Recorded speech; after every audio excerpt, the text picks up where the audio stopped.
നമസ്കാരം,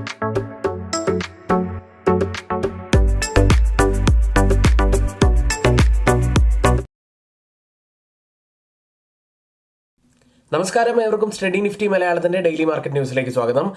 ഇന്ന് ഡിസംബർ 22 തിങ്കളാഴ്ചയാണ്. കഴിഞ്ഞ ആഴ്ചത്തെ വിപണിയിൽ നിന്ന് ആരംഭിക്കാം. ശക്തമായിട്ടാണ് വെള്ളിയാഴ്ച ഇന്ത്യൻ വിപണികൾ ക്ലോസ് ചെയ്യുന്നത്. ഇന്നിപ്പോൾ ഓപ്പൺ ചെയ്യാനിരിക്കുന്നത് നല്ല പോസിറ്റിവിറ്റിയിൽ തന്നെയാണ്. ഇന്ന് നിഫ്റ്റിയെയും ബാങ്ക് നിഫ്റ്റിയെ കുറിച്ചും കൂടാതെ ഏറ്റവും ഹൈലൈറ്റ് ആയിട്ടുള്ള കുറച്ച് വാർത്തകളും നമ്മുടെ സ്റ്റോക്ക് ന്യൂസുകളും എല്ലാം നമുക്ക് പറയാം. അത് നമ്മുടെ വീഡിയോ ആരെങ്കിലും ലൈക്ക് ചെയ്യാൻ മറന്നു പോയിട്ടുണ്ടെങ്കിൽ ദയവ് ചെയ്ത് വീഡിയോ ഒന്ന് ലൈക്ക് ചെയ്യുക. ചാനൽ സബ്സ്ക്രൈബ് ചെയ്യാത്തവർ ഇപ്പോൾ തന്നെ ചാനൽ ഒന്ന് സബ്സ്ക്രൈബ് ചെയ്യുക. ഇന്നത്തെ ആദ്യത്തെ വാർത്ത അദാനിയുമായി ബന്ധപ്പെട്ട വളരെ പോസിറ്റീവായിട്ടുള്ള ഒരു വാർത്തയാണ്. 2025 ഡിസംബർ 25 പ്രവർത്തനം ആരംഭിക്കാൻ പോകുന്ന നവി മുംബൈ അന്താരാഷ്ട്ര വിമാനത്താവളം ഉൾപ്പെടെ എയർപോർട്ട് ഇൻഫ്രാസ്ട്രക്ചർ, ടെർമിനൽ, നഗരവികസനം എന്നിവ വിപുലീകരിക്കുന്നതിനായി അടുത്ത 5 വർഷത്തിനുള്ളിൽ ഏകദേശം 1 ലക്ഷം കോടി രൂപ നിക്ഷേപിക്കാൻ അദാനി എയർപോർട്ട്സ് ഹോൾഡിംഗ്സ് പദ്ധതിയിടുന്നു. സാമ്പത്തിക സ്വയം പര്യാപ്തത കൈവരിക്കുക എന്നത് തന്നെയാണ് പ്രധാനപ്പെട്ട ലക്ഷ്യമായി വരുന്നത്. 2027 2030 ഇടയിൽ സാധ്യതയുള്ള ഡീമർജർ കമ്പനിയിൽ നിന്നും പ്രതീക്ഷിക്കുന്നുണ്ട്. നിലവിൽ 7 വിമാനത്താവളങ്ങളിൽ പ്രവർത്തിക്കുന്ന അദാനി എയർപോർട്ട്സ് രാജ്യത്തെ രണ്ടാമത്തെ വലിയ സ്വകാര്യ എയർപോർട്ട് ഓപ്പറേറ്ററാണ്. കൂടാതെ നമ്മൾ പറഞ്ഞതുപോലെ അദാനി എന്റർപ്രൈസസിനെ ആശ്രയിക്കുന്നത് കുറയ്ക്കുകയും അടുത്ത 2 മുതൽ 3 വർഷത്തിനുള്ളിൽ സ്വയം പര്യാപ്തത കൈവരിക്കുക എന്നതുമാണ് പ്രധാനപ്പെട്ട ലക്ഷ്യമായിട്ട് ഇതുവഴി കമ്പനി ഉദ്ദേശിക്കുന്നത്. മറ്റൊരു വാർത്തയുള്ളത് ഇന്ത്യൻ റെയിൽവേ നിരക്ക് വർദ്ധിപ്പിക്കുകയാണ്. ഡിസംബർ 26 മുതൽ ഇത് പ്രാബല്യത്തിൽ വരും. AC, non AC, main, express ട്രെയിനുകളുടെ യാത്രാ നിരക്ക് കിലോമീറ്ററിന് 2 പൈസയാണ് വർദ്ധിപ്പിച്ചിരിക്കുന്നത്. കൂടാതെ സാധാരണ ക്ലാസ് യാത്രക്കാരുടെ കാര്യം എടുത്തു നോക്കിക്കഴിഞ്ഞാൽ 215 കിലോമീറ്ററിന് മുകളിൽ യാത്രയ്ക്ക് ഓർഡിനറി ക്ലാസ് നിരക്കിന് കിലോമീറ്ററിന് 1 പൈസയാണ് വർദ്ധിപ്പിച്ചിരിക്കുന്നത്. അതായത് ഇപ്പോഴത്തെ കണക്ക് പ്രകാരം 500 കിലോമീറ്റർ നോൺ AC യാത്രക്കാർക്ക് അധികമായി 10 രൂപയാണ് നൽകേണ്ടി വരിക. ഏതായാലും ഈ നിരക്ക് വർധനവിനൊക്കെ ശേഷം 2026 സാമ്പത്തിക വർഷത്തിൽ റെയിൽവേ 600 കോടി രൂപ അധിക വരുമാനമാണ് പ്രതീക്ഷിക്കുന്നത്. ഏതായാലും ഈ വർഷം ഇത് 2ാം തവണയാണ് ഇന്ത്യൻ റെയിൽവേ നിരക്കുകൾ വർദ്ധിപ്പിക്കുന്നത്. ഇത് IRCTCയെ സംബന്ധിച്ച് ഒരു ബിഗ് പോസിറ്റീവ് ആയിട്ടുള്ള ന്യൂസ് എന്നൊന്നും നമുക്ക് പറയാൻ കഴിയില്ല. സ്ലൈറ്റ്ലി പോസിറ്റീവ് ആണെന്ന് മാത്രമാണ്. അടുത്തായി മൾട്ടിപ്ലക്സുകളുമായി ബന്ധപ്പെട്ട വാർത്തയാണ്. റീ റിലീസുകളിൽ ശ്രദ്ധ കേന്ദ്രീകരിക്കുന്ന മൾട്ടിപ്ലക്സുകൾ വളർച്ചാ ചാലകമായി റീ റിലീസുകളെ കാണുന്നു. പുതിയ സിനിമകൾക്കായി വരുന്ന പ്രേക്ഷകർ വളരെ കുറവാണ്. എന്നാൽ റീ റിലീസുകൾ മൾട്ടിപ്ലക്സുകൾക്ക് ഒരു പ്രധാന വരുമാനമായി പിന്തുണയായി മാറുകയാണ്. 2025 ശക്തമായിട്ടുള്ള വർധനവാണ് കാണുന്നത്. 2024 അപേക്ഷിച്ച് 2025 റീ റിലീസുകൾ കുത്തനെ വർദ്ധിച്ചു. 2026 ഇത് തുടരും എന്ന് തന്നെയാണ് പ്രതീക്ഷിക്കുന്നത്. മൊത്തം വരുമാനത്തിന്റെ 4% റീ റിലീസുകൾ സംഭാവന ചെയ്യുന്നു. 2025 ഇത്തരത്തിൽ റീ റിലീസ് ചെയ്ത സിനിമകൾ 200-ലധികമുണ്ട്. എന്നാൽ 2024 അത് 150 ആയിരുന്നു. ഏതായാലും ഈ ഒരു വാർത്ത PVR ഇനോക്സിനെയൊക്കെ സംബന്ധിച്ച് വളരെ പോസിറ്റീവായിട്ടുള്ള ഒരു വാർത്തയാണ്. ഇനി ഗ്ലോബൽ മാർക്കറ്റുകളിലേക്ക്. ആദ്യം US മാർക്കറ്റുകൾ. വെള്ളിയാഴ്ച US ഓഹരി വിപണികൾ ഉയർന്നാണ് ക്ലോസ് ചെയ്യുന്നത്. വലിയ ടെക് കമ്പനികൾ അവരുടെ നേട്ടം തുടരുകയാണ്. മൈക്രോണിന്റെ പോസിറ്റീവ് വീക്ഷണം AI ബന്ധപ്പെട്ട ഓഹരികളുടെ ആത്മവിശ്വാസം വർദ്ധിപ്പിച്ചു. അതുകൊണ്ട് തന്നെ വെള്ളിയാഴ്ച നാസ്ഡാക്ക് ആണ് കൂടുതൽ നേട്ടമുണ്ടാക്കിയത്. 1.31% ഉയർന്നു. മൈക്രോൺ ഓഹരികൾ 7% ഉയർന്നപ്പോൾ എൻവിഡിയ 3.9% നേട്ടമുണ്ടാക്കി. ഒറാക്കിൾ 6.6% ഉയർന്നു. ഇനി US മാർക്കറ്റുകൾ ഈ ഡിസംബർ മാസത്തെ കാണുന്നത്, പ്രത്യേകിച്ച് ഈ ഡിസംബർ മാസത്തിന്റെ അവസാനത്തെ കുറച്ച് ട്രേഡിംഗ് ദിവസങ്ങൾ, ഡിസംബർ മാസത്തെ അവസാനത്തെ 5 ട്രേഡിംഗ് ദിവസങ്ങളിൽ കഴിഞ്ഞ 5 വർഷമായിട്ട് ആവറേജ് S&P 500-ൽ 1.3% വർധനവാണ് കാണുന്നത്. അതായത് ഒരു സാന്റ റാലിയൊക്കെ നമുക്ക് ആ ഒരു ഡിസംബർ അവസാനത്തിൽ നമുക്ക് കിട്ടുന്നുണ്ട് എന്ന് തന്നെയാണ് US മാർക്കറ്റ് കാണിച്ചു തരുന്നത്. ഇനി വെള്ളിയാഴ്ച S&P 500-ൽ 11-ൽ 7 സെക്ടറുകൾ പോസിറ്റീവിലാണ് ക്ലോസ് ചെയ്യുന്നത്. യൂട്ടിലിറ്റീസ്, കൺസ്യൂമർ സ്റ്റാപ്പിൾസ് തുടങ്ങിയ സെക്ടറുകളാണ് കൂടുതൽ നേട്ടമുണ്ടാക്കിയത്. US ലിസ്റ്റ് ചെയ്ത ഇന്ത്യൻ കമ്പനികളുടെ പ്രകടനം നോക്കുകയാണെങ്കിൽ വളരെ ശക്തമായിട്ടാണ് US വിപണികൾ ക്ലോസ് ചെയ്തിട്ടുള്ളത്. ഇൻഫോസിസ് 5% ഉയർന്നു. വിപ്രോ 7% നേട്ടമുണ്ടാക്കി.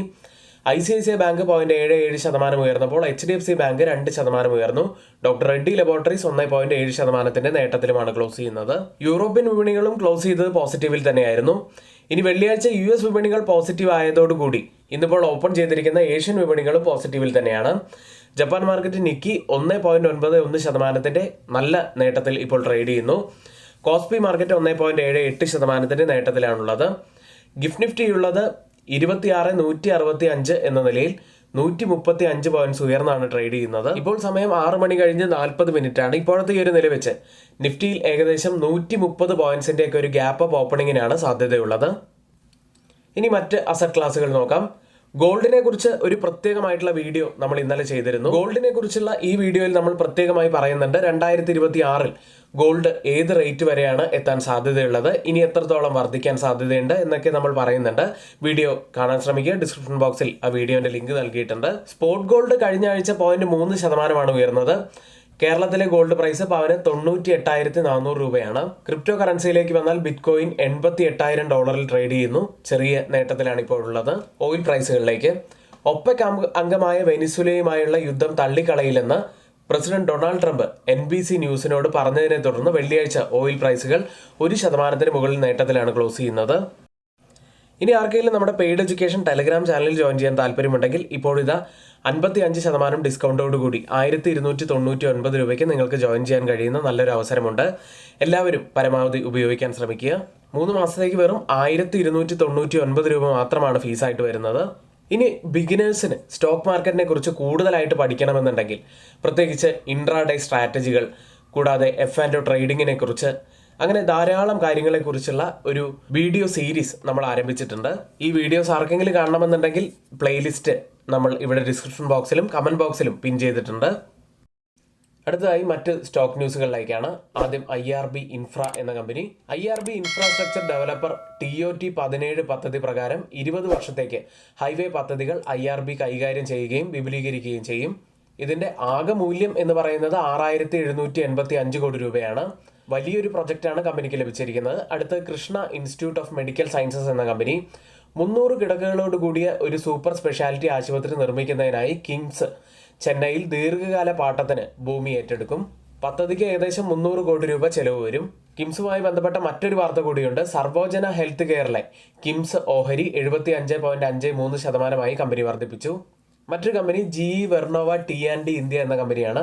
ഗുജറാത്തിൽ 2,500 മെഗാവാട്ട് HVDC പവർ പ്രൊജക്ടിനായി കമ്പനിക്ക് ഒരു വലിയ മൾട്ടി ഇയർ ഓർഡർ ലഭിച്ചിരിക്കുന്നു. അടുത്ത റൈറ്റ്സ് എന്ന കമ്പനിയാണ്. ബോട്സ്വാന സർക്കാരുമായി ഗതാഗത അടിസ്ഥാന സൗകര്യങ്ങൾ വികസിപ്പിക്കുന്നതിനും നവീകരിക്കുന്നതിനും സഹായിക്കുന്നതിനായി റൈറ്റ്സ് ഒരു കരാറിൽ ഒപ്പുവെച്ചു. ഇത് അവരുടെ ബിസിനസ് അന്താരാഷ്ട്ര തലത്തിലേക്ക് വിപുലീകരിക്കാൻ സഹായിക്കുകയും ചെയ്യും. മറ്റൊരു കമ്പനി ഗ്രാനുൾസ് ഇന്ത്യയാണ്. ഹൈദരാബാദ് യൂണിറ്റിൽ US FDA പരിശോധന പൂർത്തീകരിച്ചു. 5 ചെറിയ നിരീക്ഷണങ്ങളാണ് കണ്ടെത്തിയിരിക്കുന്നത്. പക്ഷേ ഉൽപ്പന്ന സുരക്ഷ സംബന്ധിച്ചിട്ടുള്ള പ്രശ്നങ്ങൾ ഒന്നും തന്നെ ഇപ്പോഴില്ല. അടുത്ത് സോമ ടെക്സ്റ്റൈൽസ് ആൻഡ് ഇൻഡസ്ട്രീസ് എന്ന കമ്പനിയാണ്. മഹാരാഷ്ട്രയിൽ 281 കോടിയുടെ നിർമ്മാണ ഓർഡർ കമ്പനിക്ക് ലഭിച്ചു.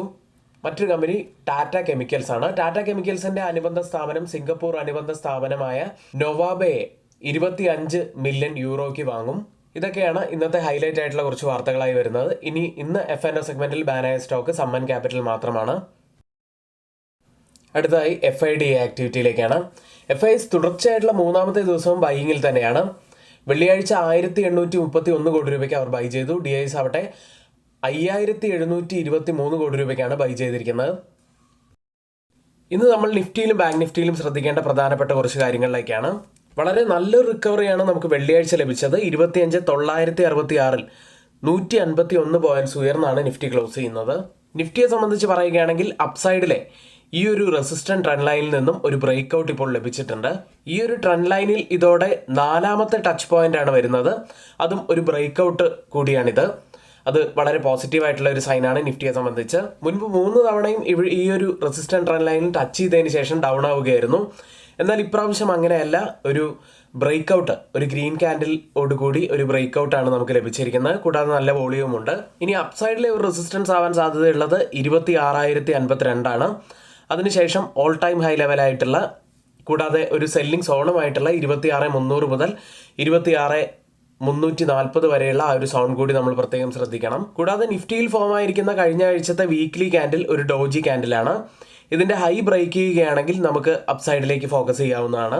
മാക്സിമം ഓപ്പൺ ഇൻട്രസ്റ്റ് റൈറ്റ് ചെയ്തിരിക്കുന്ന സ്ട്രൈക്കുകൾ പ്രകാരം ഒരു റെസിസ്റ്റൻസ് ആവാൻ സാധ്യതയുള്ളത് സൈക്കോളജിക്കൽ ലെവലായിട്ടുള്ള 26,000 ആണ്. സപ്പോർട്ട് ആവാൻ സാധ്യതയുള്ളത് 25,900. ബാങ്ക് നിഫ്റ്റിയിൽ കഴിഞ്ഞ ആഴ്ച ഫോം ആയിരിക്കുന്ന വീക്ക്ലി ക്യാൻഡിൽ ഒരു ഡോജി ക്യാൻഡിലാണ്. അതിന്റെ ഹൈ ബ്രേക്ക് ചെയ്യുകയാണെങ്കിൽ നമുക്ക് അപ്സൈഡിലേക്ക് ഫോക്കസ് ചെയ്യാവുന്നതാണ്. ബാങ്ക് നിഫ്റ്റിയുടെ ഡെയിലി ചാർട്ടിലേക്ക് വന്നാൽ അപ്സൈഡിലെ ആ ഒരു റെസിസ്റ്റന്റ് ട്രെൻഡ് ലൈൻ ബ്രേക്ക് ചെയ്തിട്ടില്ല. അത് ബ്രേക്ക് ചെയ്യേണ്ടതായിട്ടുണ്ട്. നിഫ്റ്റി കൂടുതൽ പവർ കാണിക്കുകയാണെങ്കിൽ ബാങ്ക് നിഫ്റ്റിയും ഈ ഒരു ട്രെൻഡ് ലൈൻ ബ്രേക്ക് ചെയ്ത് കൂടുതൽ ഉയരങ്ങളിലേക്ക് എത്തും എന്ന് തന്നെ പ്രതീക്ഷിക്കാം. ഓപ്പൺ ഇൻട്രസ്റ്റ് ഡാറ്റ പ്രകാരം ബാങ്ക് നിഫ്റ്റിയിൽ ഒരു റെസിസ്റ്റൻസ് ആവാൻ സാധ്യതയുള്ളത് 59,500 സപ്പോർട്ട് ആവാൻ സാധ്യതയുള്ളത് 59,000 ഇന്ന് ഈ പറഞ്ഞ കാര്യങ്ങളൊക്കെ എല്ലാവരും ഒന്ന് ശ്രദ്ധിക്കും എന്ന് പ്രതീക്ഷിക്കുന്നു, ഇന്നും വരുന്ന ദിവസങ്ങളിലും. എന്തായാലും ഇന്നിവിടെ നമ്മൾ പറഞ്ഞ എല്ലാ കാര്യങ്ങളും ഏറ്റവും ഓതറൈസ്ഡ് ആയിട്ടുള്ള സൈറ്റുകളായ Moneycontrol, Mint, Reuters, CNBC, Financial Express തുടങ്ങിയ മാധ്യമങ്ങളിൽ നിന്നാണ് എടുത്തിരിക്കുന്നത്. മറ്റുള്ളവയെല്ലാം നമ്മുടെ വ്യൂസ് മാത്രമാണ്. ഒരിക്കലും ആ റെക്കമെൻഡേഷൻ അല്ല, നിങ്ങളുടെ എഡ്യൂക്കേഷണൽ പർപ്പസിന് വേണ്ടി മാത്രമാണ് ഷെയർ ചെയ്യുന്നത്. ഇനി ആർക്കെങ്കിലും പുതിയൊരു ഡിമാറ്റ് അക്കൗണ്ട് ഓപ്പൺ ചെയ്യണമെന്നുണ്ടെങ്കിൽ ലിങ്ക് നമ്മൾ ഡിസ്ക്രിപ്ഷൻ ബോക്സിലാണ് നൽകിയിരിക്കുന്നത്. എങ്കിൽ ഇന്നത്തെ ഈ വീഡിയോ ഇവിടെ പൂർത്തിയാവുന്നു. ഏവർക്കും നന്ദി.